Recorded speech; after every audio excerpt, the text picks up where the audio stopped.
case briefs, and so much more. LS Data's got what you're looking for. In the 1991 Supreme Court case International Union, United Automobile, Aerospace, and Agricultural Implement v. Johnson Controls, Inc., the court examined the legality of discrimination based on sex, specifically concerning pregnant women or women capable of pregnancy.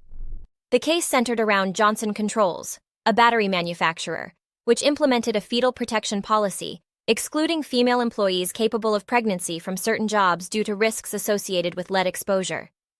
The U.S. Supreme Court had to determine if this policy violated discrimination laws, specifically the Pregnancy Discrimination Act, which prohibits discrimination based on pregnancy, childbirth, or related medical conditions. The court also considered the BFOQ, bona fide occupational qualification defense, which allows employers to discriminate based on certain factors if necessary for the business. Using a three-step inquiry, the Court of Appeals weighed the interests of the employer, employee, and unborn child in fetal protection cases.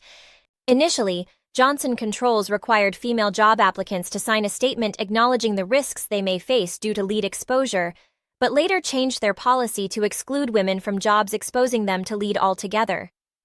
The Court of Appeals' decision to affirm the district court's summary judgment in favor of Johnson Controls was found to contain errors, as the fetal protection policy was deemed too broad and lacking necessary evidence.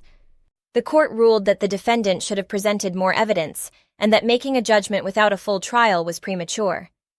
While the court accepted the use of animal studies for risk assessment, they believed that the district judge's decision was hasty and could potentially lead to harmful precedents for women's job security.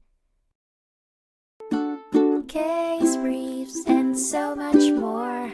LS Data's got what you're looking for. Visit lsd.law, elevate your mind. Leave the stress of climb.